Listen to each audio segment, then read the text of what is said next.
From Montana's news leader, this is the MTN Noon News. Good afternoon and welcome to your MTN Noon News this Wednesday. I'm Augusta McDonnell. Let's get right to our top story. The future of the coal industry in the spotlight in Washington, D.C. after an announcement from the White House last night. President Donald Trump signing an American energy executive order Tuesday, calling it a historic action to help American workers, miners, families, and consumers. The White House says the order aims to reinvigorate affordable, reliable, and clean coal, providing critical support to this struggling industry. Montana Governor Greg Gianforte and Wyoming Governor Mark Gordon joined President Trump at the podium yesterday for that announcement, with Gianforte saying he was proud to stand with the president as we unleash American energy. MTN's David J. dives deeper into what this order means for the Treasure State, especially Colstrip, while opponents argue there's nothing clean about coal. President Trump's executive orders would have an effect on energy in Montana. Some say it would be positive and good for the coal industry. Others say it would be negative and bad for the environment. Montana Governor Greg Gianforte and Wyoming Governor Mark Gordon are among those celebrating President Trump's executive orders to increase domestic energy production, including coal. Absolutely, it's a positive message, not only for the benefit of our people, men and women who live and work here in Colstrip, for the state of Montana, recognizing the value of coal. Colstrip Mayor John Williams says the president's orders will provide job security for the 650 workers at the coal mine and Colstrip power plants 3 and 4.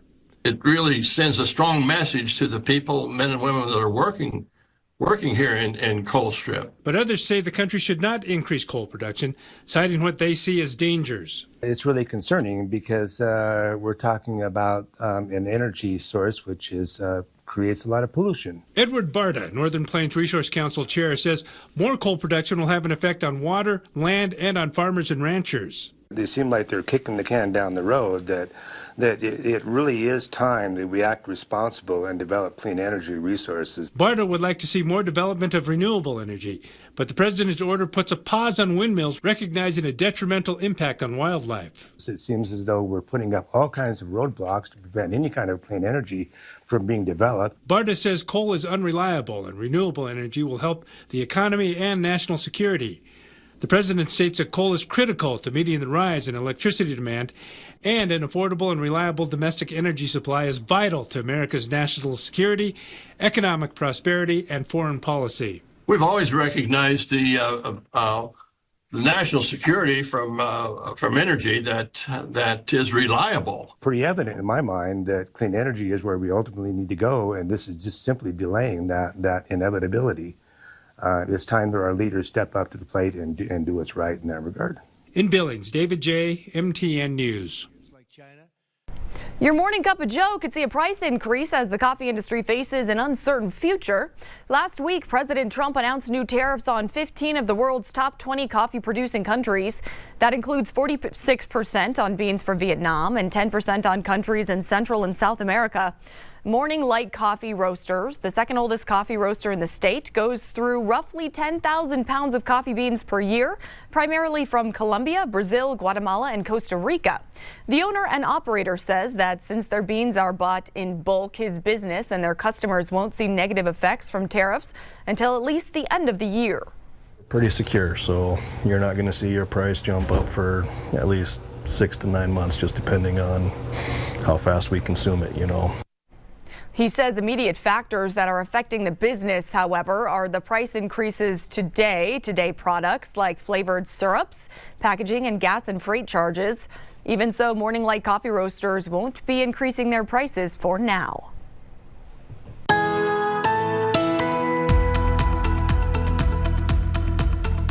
Well, happy hump day, everybody. Let's start off with taking a look at some temperatures across the region. We've got 40s and 50s, even some 60s on the eastern side of the state, where we are still seeing a little bit of sunshine, but some areas are seeing some rain. We see some rain around Garfield, Dawson County, also northern parts of Rosebud, there around Prairie, also down in northern parts of Bighorn. We do have a little bit of snow in the mountains as well. This should taper off as the day goes on, as high pressure takes over. And because of that high pressure, boy, it's really squeezing in the winds. That's the big story today. Very strong winds through at least late afternoon, and because of that, we do have some advisories and some warnings. We'll talk about that and a look at the weekend forecast coming up. And in today's leading look, the Department of Justice has been ordered to reinstate a Montana Highway Patrol trooper it fired last April after the officer shared a workplace climate survey with union staff. This reporting from Keela Spalzer at the Daily Montanan. The survey results showed low morale and other problems.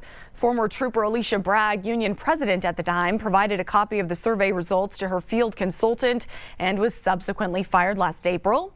In the April 4th, 2025 decision following arbitration hearings in December, the arbiter found Bragg was wrongfully terminated and ordered the DOJ to reinstate her with full back pay and accrued benefits.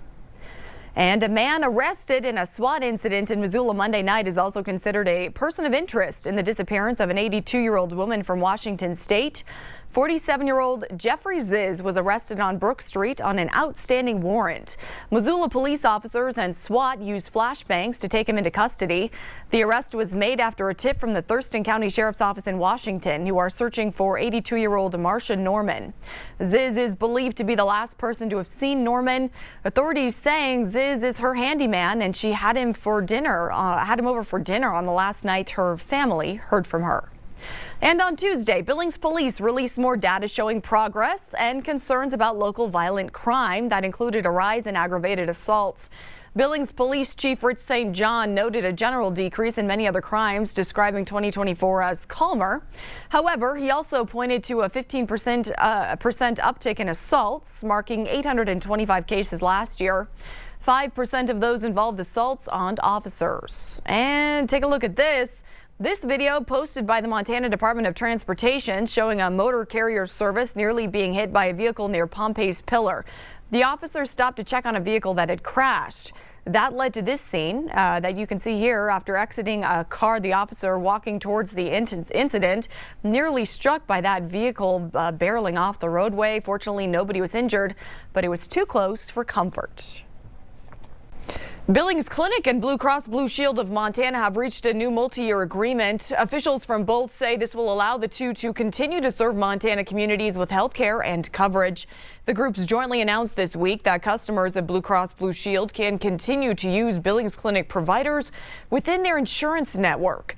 The new agreement was signed a week before the current deal set to expire, and as we've previously reported, negotiations began at the end of 2024 with an original deadline of March 31st. That was extended to April 15th. According to the Billings Clinic CEO, the hospital had not raised its reimbursement rates in a decade and was combating rising healthcare costs. The announcement did not release any other specifics about the agreement, including its length.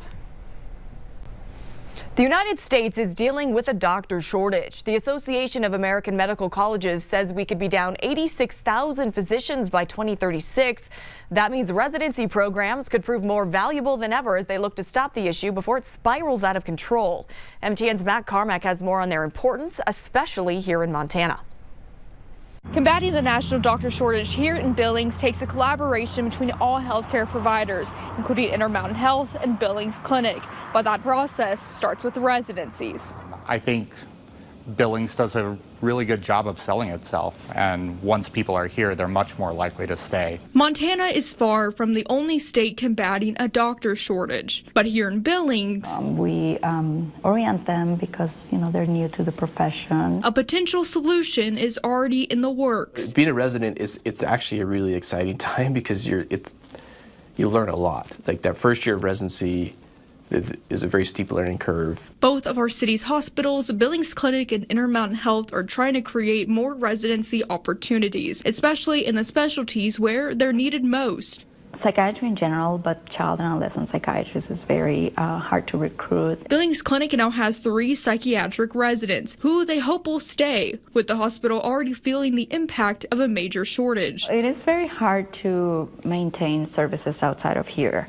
Of the hospital, to do follow-up appointments. Also, we definitely have longer wait lists. And over at St. Vincent Regional Hospital, a similar approach. But here, there's a focus on surgeons. There's a growing shortage of general surgeons in the country. They're talking about thousands and thousands shortage of surgeons in the next 10 years.